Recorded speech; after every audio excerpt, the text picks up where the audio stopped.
देखिए, ये हवाई बात माननीय प्रधानमंत्री जी यहाँ पर कह कर गए। वास्तव में उनके नीचे की ज़मीन खिसक गई है और इस बार 7 सीट समाजवादी पार्टी और लोकदल के गठबंधन को आ रही हैं। प्रधानमंत्री जी मन की बात करें या तन की बात करें, परंतु अब झांसे में कोई आने वाला नहीं है। नमस्कार, स्वागत है आप सभी का हेडलाइंस इंडिया न्यूज़ नेटवर्क में। मेरा नाम है सार्थक शर्मा। सहारनपुर नगर में मौजूद है और वर्तमान विधायक जो यहाँ से हैं संजय गर्ग जी, वो हमारे साथ मौजूद हैं और अब की बार साइकिल और नल का इनका चिन्ह रहेगा।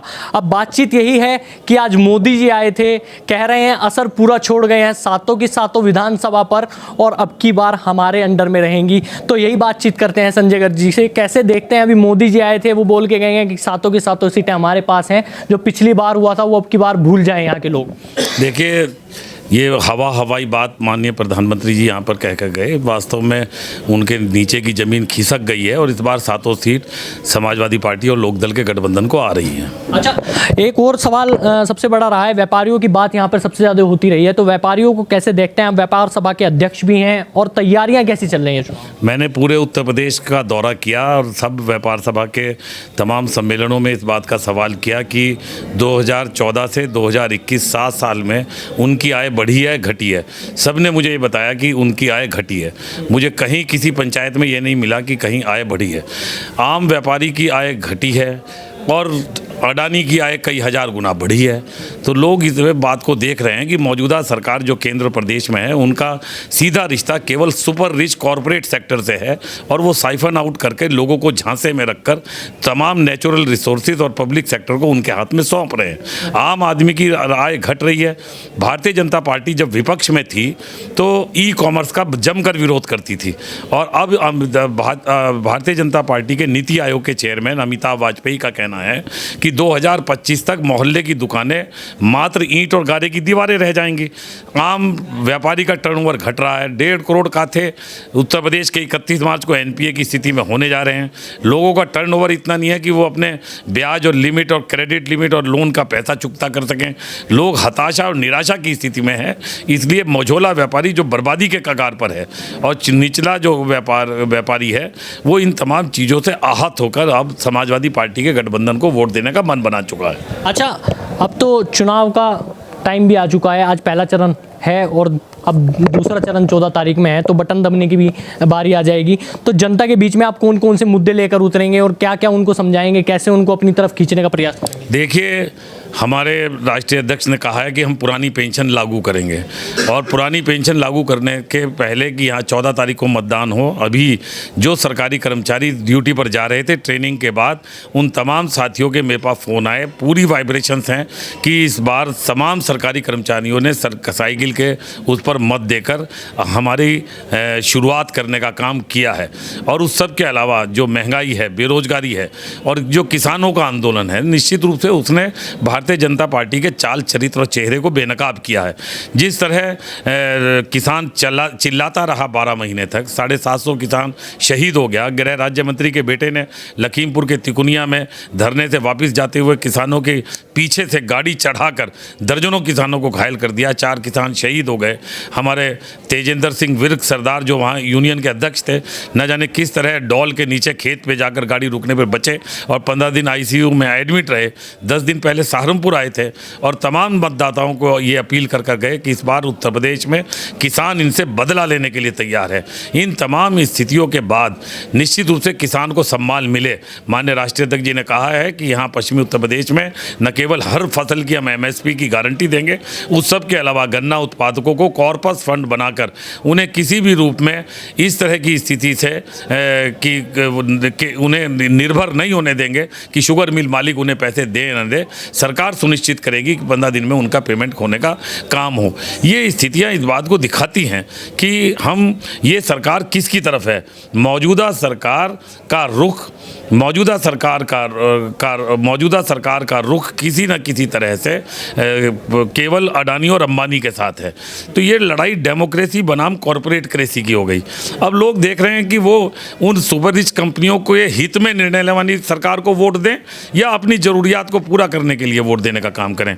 व्यापारी आहत है, किसान आहत है, नौजवान बेरोजगारी से आहत है, आम आदमी महंगाई से आहत है और वो इन तमाम चीज़ों से निजात चाहता है। इसलिए लोगों का मिजाज बन चुका है। प्रधानमंत्री जी मन की बात करें या तन की बात करें, परंतु अब झांसे में कोई आने वाला नहीं है। अच्छा, किसान तो बहुत ज़्यादा खुश हैं इस सरकार से। उनका कहना है कि किसानों ने जो मतलब सरकार ने जो हमारे लिए काम किया है वो सबसे बेहतर किया है।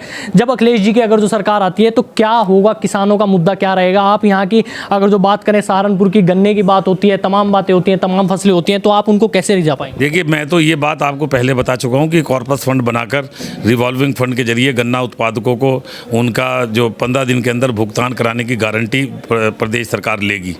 और किसान अगर खुश है तो भारतीय जनता पार्टी के लोगों को किसान क्यों नहीं गांव में घुसने दे रहा? क्यों रोजमर्रा? अभी पहले फेज़ का चुनाव आप बता रहे थे, आप मालूम कर लीजिए वहाँ पे क्या हाल है।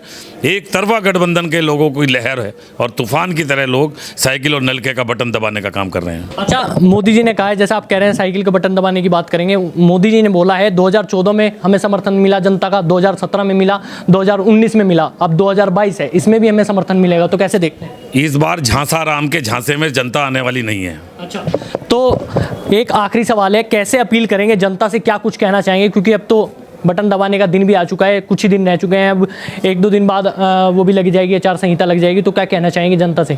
मैं केवल जनता से ये बात कहना चाहूँगा कि उत्तर प्रदेश की सरकार ने बिजली का उत्पादन ना बढ़ाकर जिस तरह से सबसे महंगी बिजली हिंदुस्तान में देने की बात की है, समाजवादी पार्टी की सरकार डिमांड और सप्लाई के गैप को पूरा कर 300 यूनिट बिजली हर घरेलू उपभोक्ता को फ्री में देगी, सिंचाई के लिए बिजली फ्री में देने का काम करेगी, बेरोजगारी भत्ता देने का काम करेगी, समाजवादी पेंशन योजना देने का काम करेगी, व्यापारियों को उनकी राहत देने का काम करेगी, डायल 100 के रेस्पॉन्स टाइम को कम कर लॉ एंड ऑर्डर की गारंटी देने का काम करेगी। माननीय अखिलेश यादव जी ने साफ तौर पर कहा कि जो लोग लॉ एंड ऑर्डर बिगाड़ने में लगे हैं वो कतई समाजवादी पार्टी को वोट ना दें। इसलिए हम निश्चित रूप से इस बात की गारंटी देते हैं कि तमाम व्यापारियों को आम आदमी की सुरक्षा पिछले गठबंधन में होगी, जो ये झूठा प्रचार कर परसेप्शन बनाने की कोशिश में है। इस सब के अलावा मनीषा वाल्मीकि का जिस तरह रात को 2 बजे मिट्टी का तेल और पेट्रोल डालकर सबूत खत्म करने के लिए जलाने का काम किया गया, उस बात के लिए वाल्मीकि समुदाय गुस्से में है और मुट्ठी बंद कर इन्हें सबक सिखाने के मूड में है। शिक्षा की गुणवत्ता को हम किस तरह से बरकरार रख सकें, निश्चित रूप से उस बात के लिए तमाम शिक्षक आज आपकी समाजवादी पार्टी के गठबंधन को वोट देने जा रहे हैं। चाहे टीईटी के हों, चाहे बीएड के हों, चाहे शिक्षा मित्र के हों, उन तमाम लोगों का समायोजन समाजवादी पार्टी सरकार आने के बाद करेगी। हम महंगाई पर कंट्रोल कर आम आदमी को समस्याओं के समाधान के रास्तों को खोलते हुए समाजवादी कैंटीन हो, समाजवादी तमाम 10 रुपए के उसमें जिससे लोगों का भरपेट खाना मिलने का काम हो सके और आम आदमी को सम्मान महसूस होने की बात हो सके, इस मकसद के साथ गठबंधन ने पूरी तरह से गैर बराबरी को दूर करने का संकल्प बनाया है, जिसमें छात्र, नौजवान, महिला, किसान, मजदूर, व्यापारी सभी को बराबरी के साथ दर्जा देते हुए उन्हें सम्मान मिलने का काम होगा। इसलिए मेरा सर्व समाज के लोगों से ये करबद्ध अनुरोध है कि ये जो नफ़रत की बात करते हैं, ये जो आपस में लड़ाने की बात करते हैं, कोई किसी भी रूप में कोई भी समाज उस बात समय तक तरक्की नहीं कर सकता जब तक अमन, चैन, भाईचारा और सद्भाव ना हो। तो हम अमन, चैन, भाईचारा और सद्भाव के लेकर चलने वाले हैं और हमारा पैगाम मोहब्बत है और इसी के आधार पर हम सभी साथियों से इस बात की मांग करते हैं कि आने वाली 14 तारीख को साइकिल के बटन को दबाकर समाजवादी पार्टी के और लोकदल के गठबंधन के उम्मीदवार के रूप में मुझे यानी संजय गर्ग को यहाँ से अपना मत देकर भारतीय जनता पार्टी को हराने का काम करें। दिल की धड़कनें तो नहीं बढ़ रही आपकी? नहीं, मैं तो मुतमईन हूँ क्योंकि मेरा ये 8वां चुनाव है।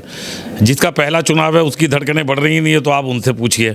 और एक बात और मैं जनता से कर लूँ कि मेरा तो 8वां चुनाव है, इसलिए मेरा तो कोई ऐसा मुद्दा बचा नहीं है विपक्ष के पास जिसे वो खोल कर रख दें। परंतु मेरा क्या पारिवारिक बैकग्राउंड है और भारतीय जनता पार्टी ने जिन्हें उम्मीदवार बनाया उनका क्या पारिवारिक बैकग्राउंड है, उसको भी ज़रा सा तनकीद देख लें और उसके आधार पर एसेस कर लें अगर कोई कन्फ्यूज़न किसी के बीच में है। अच्छा, तो आपने देखा ये हमारे साथ संजय गर्ग जी थे जो अब की बार आरएलडी और समाजवादी पार्टी से प्रत्याशी हैं। आपको ये खबर कैसी लगी? इस खबर को लाइक कीजिए, शेयर कीजिए, साथ ही हमारे channel headlines India news network को अभी सब्सक्राइब कीजिए।